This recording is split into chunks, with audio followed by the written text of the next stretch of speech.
Halo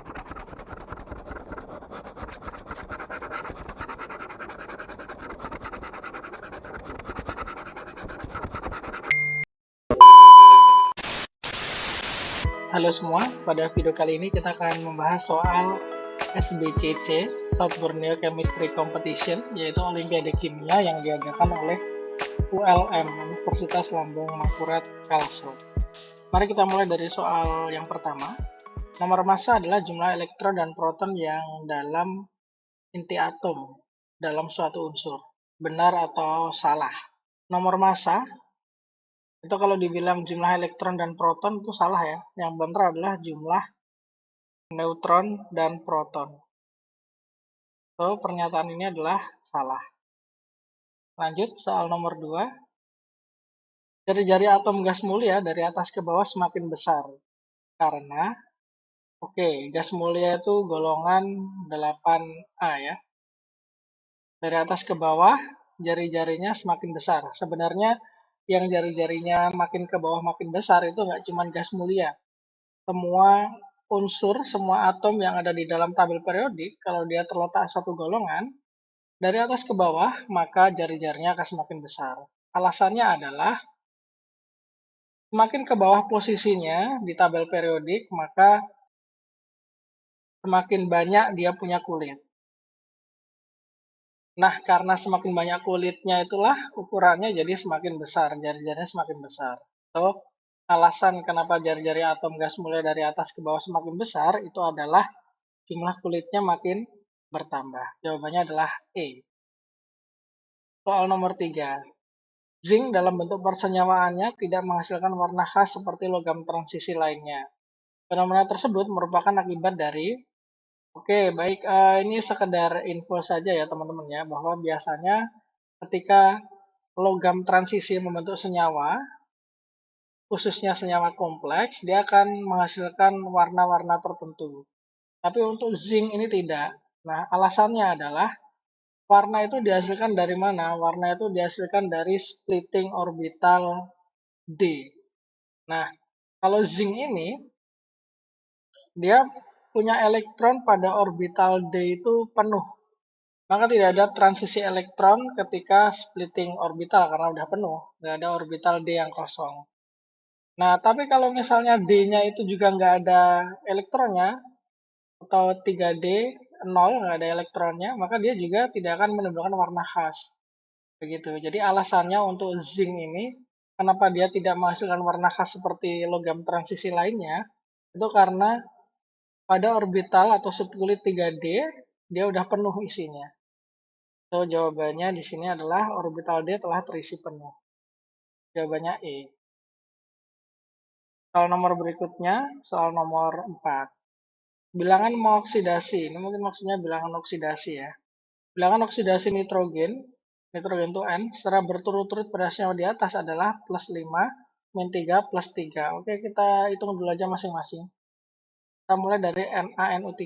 NaNO3 berarti biloxnya Na ditambah biloxnya N ditambah 3 kali biloxnya O, hasilnya harusnya 0. Na itu biloxnya adalah plus 1, N kita nggak tahu, O itu biloxnya adalah min 2. Sehingga ini 1 tambah N minus 6 hasilnya adalah 0. Berarti biloxnya N itu harusnya adalah plus 5. Benar ya? Plus 5. Sekarang kita cek untuk NH4. NH4 plus N ditambah 4H harusnya sama dengan plus 1 atau 1 gitu aja. N kita nggak tahu. H itu kalau dalam senyawa dia biloxnya adalah plus 1. Sehingga N ditambah 4 kali 1, 4 sama dengan 1. Berarti biloxnya N di NH4 plus adalah minus 3. Bener ya? Sekarang yang terakhir kita buktikan untuk yang NO2 minus. NO2 minus. Ini berarti kalau bilox N ditambah 2 kali biloxnya O, ini harusnya sama dengan minus 1. Karena muatannya minus 1. N kita nggak tahu biloxnya, O biloxnya dalam senyawa adalah min 2. Sehingga N minus 4 sama dengan min 1. Maka N-nya adalah min 1 tambah 4 plus 3. Ini biloxnya N pada NO2 minus. So, jawabannya benar ya. Berturut-turut N di NaNO3 plus 5 biloxnya. N di NH4 plus biloxnya min 3. N di NO2 minus biloxnya plus 3. Jawabannya benar. Kita lanjut ke soal berikutnya. Argon mempunyai nomor atom 18 dan nomor massa 40. Jumlah elektron, proton, dan neutron masing-masing pada argon adalah, ini berarti argon nomor atomnya 18, nomor massanya 40. Z 18, A 40. Nah, jumlah elektron itu adalah untuk atom netral ya, itu sama dengan Z. Atau bisa secara umum kita tuliskan sebagai Z dikurangi M, di mana Z ini adalah nomor atom, M ini adalah muatan. Jadi Z-nya ini 18, muatan AR netral karena unsur ya, 0. Maka elektronnya 18. Kemudian proton. Proton itu sama dengan nomor atom. Z-nya 18. Kalau neutron itu adalah nomor massa dikurangi nomor atom. Nomor massanya 40, kurangi nomor atomnya Z 18, berarti dia 22. So, berturut-turut elektronnya 18, protonnya 18, neutronnya 22. Jawaban yang paling tepat adalah E. Kita lanjutkan ke soal berikutnya, soal nomor 6. Pasangan senyawa di bawah ini yang merupakan senyawa kovalen polar adalah, oke, ada dua kata kunci, kovalen polar. Kovalen ini artinya elektronnya saling dipakai bersama atau biasanya tersusun oleh atom-atom non-logam. Nah, kalau polar, polar ini secara definisi dia momen dipolnya bukan 0. Atau simpelnya adalah atom yang berikatan berbeda. Tapi belum tentu sih atom berikatan berbeda dia jatuhnya senyawa polar. Jadi kita tulis saja kriterianya ya. Untuk kovalen polar berarti atom-atom yang berikatan berbeda. Terus selanjutnya adalah bentuk tidak simetris. Nah, sekarang mari kita lihat untuk opsi A, C, dan O2. C ini bahkan bukan senyawa ya. Salah berarti. O2 ini nonpolar, salah. N2 atomnya sama ya, berarti salah. L2 salah. H2O, PCl3. H2O ini polar, PCl3 polar. Kenapa demikian? Karena kalau kita gambar, H2O itu bentuknya seperti ini teman-teman. Nah kan bentuknya nggak simetris ya. Artinya hanya condong di satu sisi saja. Miring. Momen dipolnya tidak nol. Kalau PCl3 itu seperti ini. Bagian atasnya ada PEB. Nah ini juga miring, tidak simetris. Berarti H2O dan PCl3 ini polar. NH3, NH3 polar juga ya. NH3 itu bentuknya mirip dengan PCl3, hanya saja pusatnya N, pengelilingnya H. Seperti ini. Tapi kalau CH4 ini bukan polar. Kenapa? Karena CH4 itu simetris dia, di setiap sisinya ada H. Tidak miring ya. HCl itu seperti ini, polar juga. CH3OH, CH3OH itu gini. Ini nggak simetris juga ya, harusnya dia polar juga. So, ini harusnya jawabannya 2, C dan E, ini sama-sama polar. Kita lanjutkan ke soal nomor berikutnya, soal nomor 7. Suatu senyawa hidrida memiliki bilangan oksidasi pada atom H sebesar, nah yang dimaksud hidrida ini apa dulu nih? Kalau misal hidridanya adalah NH3 ya biloxnya H adalah plus 1. Tapi kalau NaH biloxnya H itu adalah min 1. Nah mungkin biar lebih spesifik gitu, mungkin yang dimaksud senyawa hidrida ini adalah senyawa hidrida logam. Kalau non logam kayak N, biasanya biloxnya tetap plus 1 untuk H. Tapi kalau dia dengan logam, biloxnya H akan jadi min 1. So, jawabannya adalah E. Kita anggap aja ini maksudnya hidrida logam ya. Soal berikutnya, soal nomor 8.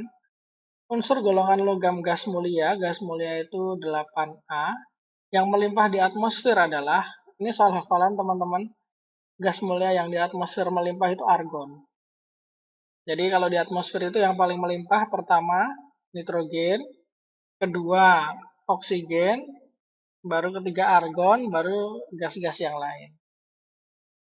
Jadi kalau gas mulia ya AR, argon. Lanjut ke nomor berikutnya. Rumus kimia natrium fosfat adalah, oke, yang pertama kita harus tahu dulu natrium itu rumus kimianya gimana. Natrium itu adalah Na plus ya, muatannya plus aja. Nah, sementara fosfat itu adalah PO4 3 minus. Syarat senyawa kimia, dalam hal ini senyawa ionik, dia harus muatan totalnya 0. Kalau ini plusnya cuma 1 dari Na, sementara PO4-nya 3 min, maka untuk menetralkan PO4, maka kita perlu 3 Na, sehingga natrium fosfat rumusnya adalah Na 3 PO4. Jawabannya adalah yang E. Soal berikutnya, soal nomor 10. Unsur halogen yang dalam suhu kamar berwujud padat adalah, oke, teman-teman kan punya ini ya, pernah lihat tabel periodik.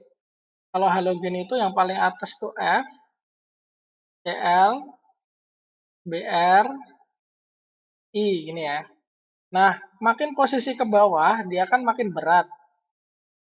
Massa molarnya makin tinggi. Berarti fasenya, kalau dari segi fase atau wujud, yang paling atas itu gas, kemudian ke tengah jadi cair, ke bawah jadi padat. Berarti logikanya adalah unsur halogen yang berwujud padat pada suhu kamar itu adalah yang paling bawah posisinya, I2.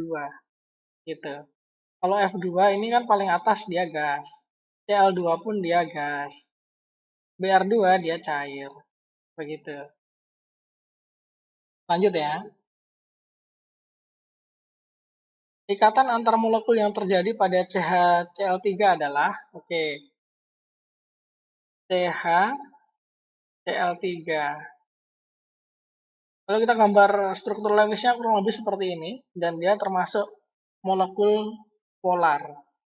Nah, interaksi antar molekul yang terjadi pada molekul polar itu namanya adalah dipol-dipol. So, jawabannya adalah yang B, karena dia polar. Nah, sekedar info saja, untuk ikatan hidrogen itu dia senyawanya syaratnya adalah polar dan punya ikatan HO, HN, atau HF. Kalau CH3Cl3 ini kan punyanya CH ya, berarti bukan ikatan hidrogen, tapi dipol-dipol aja. Kalau van der Waals sama London, itu semuanya ada, cuman yang paling dominan dia ada di senyawa non-polar. Gaya tarik dipol terimbas, ini bisa dicampuran. Campuran antara senyawa polar dan non-polar. Atau di senyawa non-polar aja juga ada. Lanjut ya, kita ke soal nomor 12. Nilai muatan logam pada ion kompleks berikut adalah plus 2 dan min 1. Apakah benar? Oke, kita tinjau dulu satu-satu. Ini konsepnya adalah muatan, total muatan atom penyusun sama dengan muatan ion kompleks. Jadi kalau misalnya, yang pertama dulu ya, kita tinjau yang CuNH3 4 kali. Cu NH3 4 kali, ini punya muatan 2 plus. Berarti ini kalau kita jumlahkan muatan Cu ditambah 4 kali muatan NH3, karena NH3-nya ada 4 ya, kita gabung aja NH3-nya nggak apa-apa. Ini akan sama dengan muatan ion kompleksnya, plus 2. 2 gini ya. Muatan Cu kan kita nggak tahu. Nah, NH3 itu teman-teman, dia netral ya, jadi muatannya 0. 4 kali 0. Sehingga muatan Cu ini adalah 2 atau plus 2. Benar ya? Sementara untuk AgCl3 minus, AgCl3 muatannya minus. Berarti muatan Ag ditambah 3 kali muatan Cl ini harusnya sama dengan min 1. Nah, Cl itu kalau dalam senyawa dia biasanya memiliki muatan -1, sehingga ini muatan Ag ditambah 3 kali -1, hasilnya -1. Kita hitung aja.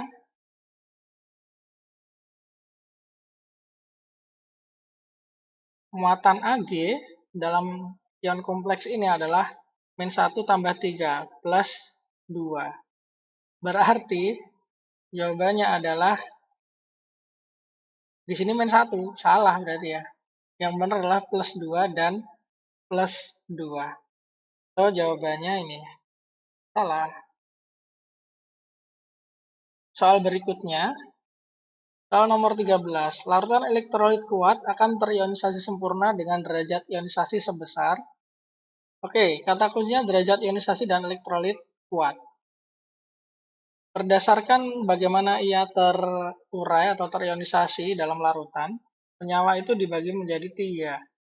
Elektrolit kuat, elektrolit lemah, dan non-elektrolit. Derajat ionisasi bisa kita simbolkan alfa ya. Nah, karakteristiknya elektrolit kuat ini seluruhnya terionisasi. Berarti derajat ionisasinya adalah 100% atau 1. Nah, untuk elektrolit lemah, dia hanya sebagian yang terionisasi, tidak semua.